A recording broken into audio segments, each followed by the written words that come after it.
ఏరువాక పౌర్ణమి గురించి తెలుసుకుందాం. వక్రతుండ మహాకాయ కోడి సూర్య సమప్రభ నిర్విఘ్నం కురుమే దేవ సర్వకార్యేషు సర్వదా. ఏరువాక పౌర్ణమి గురించి తెలుసుకుందాం. మన భారతదేశం వ్యవసాయ ప్రధాన దేశం. రైతు వ్యవసాయం మీదే ఆధారపడి జీవిస్తూ ఉంటాడు. ప్రజలందరికీ కూడా ఆహారాన్ని పంచిస్తాడు. దుక్కి దున్ని ప్రారంభించి వ్యవసాయదారుడికి అన్నీ కూడా వర్షం మీదే ఆధారపడి ఉంటాడు. జ్యేష్ఠ శుద్ధ పౌర్ణమి నాడు కర్షకులకు ఎంతో ఆనందం. ఆ రోజున పొలం దున్నడానికి శుభకర నక్షత్రం జ్యేష్ఠ కూడి ఉండే చంద్రుడి పర్వదినం పౌర్ణమి. ఫలప్రదాయక అన్ని ఔషధాలకి కూడా అధిపతి చంద్రుడు కదా. అందువల్ల ఆ కారణంగా ఏరువాక పౌర్ణమి ఆధ్యాత్మికంగా ఎంతటి ప్రత్యేకత ఉంది. ముఖ్యంగా తెలుగునాట అరక, మడక, ఏరు, మేడి వంటి పదాలు పొలంతో రైతు బాంధవ్యాన్ని మనకు తెలియజేస్తూ ఉంటుంది. దున్నే నేలను బట్టి ఆకార సాధనాల రీత్యా విశేషాలు అనేకం. ఈ శలగపారిన కర్రతో కలిపే ఇనుపకాడ మన కళ్ళ ముందు మెదులుతూ ఉంటుంది. హల పౌర్ణమి, కృషి పౌర్ణమిగా పిలుస్తూ ఉంటారు దీన్ని. హలకర్మ అంటే నాగల పూజ అన్నమాట. వైశాఖ మాసం ముగిసి జ్యేష్ఠ మాసం మొదలైన తర్వాత వర్షాలు కురవడం మొదలవుతాయి. జ్యేష్ఠ పౌర్ణమి నాటికి తొలకరిపడి భూమి మెత్తబడుతుంది. దుక్కి దున్నడం, వ్యవసాయ పనులను ప్రారంభించడం ఏరువాకతోనే ప్రారంభమవుతుంది. అన్నదాతలు వైభవంగా జరుపుకునే ఏరువాక పౌర్ణమి పండుగ అంటే ఎంతో విశేషమైంది. రైతు తొలిసారిగా తన పొలంలో నాగలి దున్ని తన కృషికి శ్రీకారం చుడతాడు. ఆ రోజు రైతులు కాడెద్దులను కడిగి వాటి కొమ్ములకు రంగులు పూసి మెళ్ళలో గజ్జలు గంటలతో అలంకరిస్తాడు. ఎడ్లకు కట్టే కాడిని ధూపదీప నైవేద్యాలతో పూజించి ఎద్దులకి భక్ష్యాలు తినిపిస్తారు. పొలాలకు వెళ్ళి భూమి తల్లికి పూజలు చేసి భూమిని దుక్కి దున్నడం ప్రారంభిస్తాడు. జానపద సాహిత్యంలో ఏరువాకకు సంబంధించిన ఎన్నెన్నో పాటలు, పదాలు పుట్టుకొచ్చాయి. ఇవన్నీ కూడా రైతు జీవన శైలికి అద్దం పడతాయి. జ్యేష్ఠ పౌర్ణమి నాడు పల్లె పల్లెలా రైతులందరూ కూడా తమ పశువులను అందంగా అలంకరించి పొంగలి వండి ఎద్దులకు తినిపిస్తారు. ఈ అలంకరణలో ఎద్దుల్ని ఎంతో చక్కగా అలంకరించి వాటిని పూజిస్తారు. మంగళవాద్యాలతో సాయంత్రం ఊరంతా నాగాళ్లతో తమ పొలాల వైపు అడుగులేస్తూ ఉంటారు. నారపీచుతో ఒక తోరణాన్ని కట్టి ఎద్దుల్ని అదిలించే చర్నాకోలతో ఆ తోరణాన్ని కట్టి దాని నుంచి వచ్చే నారును శుభసూచకంగా రైతులు తమ ఇళ్ళకి తీసుకెళ్తారు. పొలం దున్నేటప్పుడు ఎద్దుతో సమానంగా తాను కూడా అడుగులేయడం పశువుల విషయంలో రైతుకు ఉన్న ప్రేమానురాగాన్ని సూచిస్తుంది.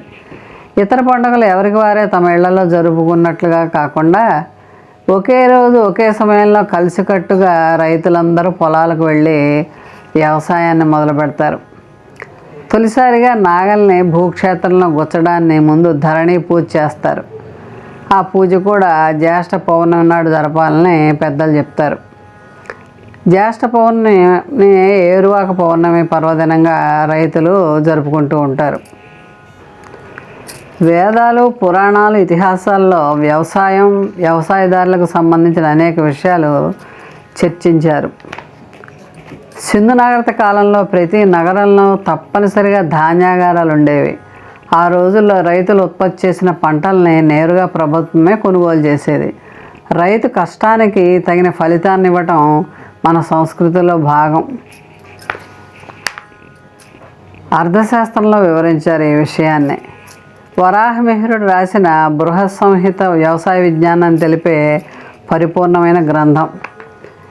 ఖగోళ శాస్త్రవేత్త కావడంతో గ్రహ గమనాల ఆధారంగా వర్షం కురిసే పరిస్థితులు, సుభిక్ష దుర్భిక్షాలు ఏర్పడే తీరు, వాటిని ఏ విధంగా నివారించాలి, ఎలాంటి పద్ధతులు అవలంబించాలి అనే ఈ విషయాలన్నీ కూడా ఆ బృహత్ గ్రంథంలో వివరించారు.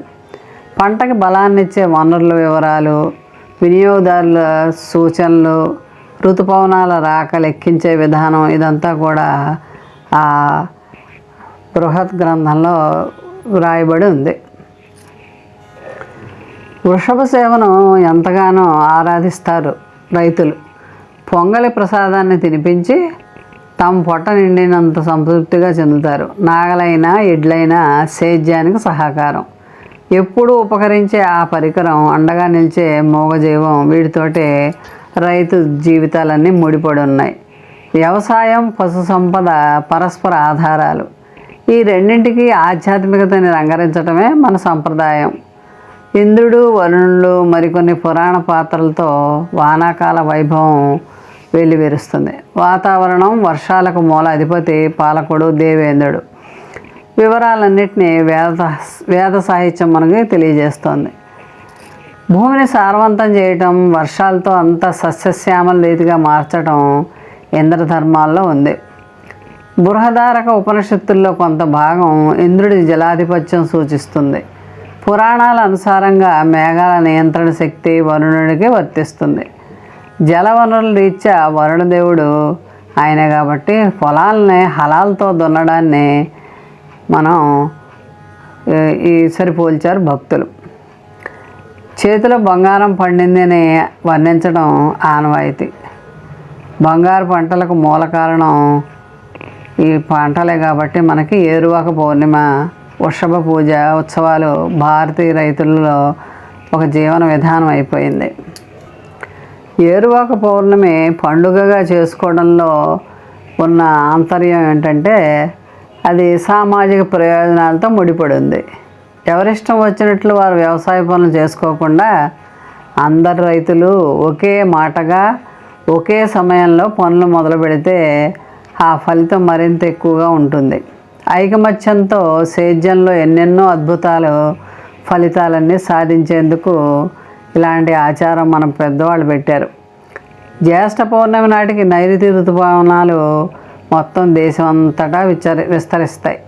వానలు పడి వ్యవసాయ పనులకి అదునుగా ఉంటుంది. దుక్కి దున్నడానికి చాలా మంచి సమయం కాబట్టే జ్యేష్ఠ పౌర్ణమిను ఏరువాక పౌర్ణమిగా పెద్దలు నిర్ణయించారు. ఏరువాక పౌర్ణమి పండుగ గొప్ప సాంస్కృతిక వారసత్వం. ఇది అందరూ కలిసికట్టుగా చేసేటువంటి పండుగ, రైతుల పండుగ. రైతే రాజు, రైతు లేకపోతే ప్రజలు లేరు కాబట్టి ఆ రైతుకి మనం జేజేలు పలుకుదాం. రైతు ఎంతో శ్రమించి కష్టించి పండించిన పంటను మనం ఆహార పదార్థాలని వ్యర్థం చేయొద్దు. ఆహార పదార్థాలు వృధా చేయకుండా మనం జాగ్రత్తగా వాడుకొని రైతుకి కృతజ్ఞతలు తెలుపుదాం. మోహన్ వాణి ఛానల్ వారికి ధన్యవాదాలు. వినండి, వినిపించండి, వింటూనే ఉండండి.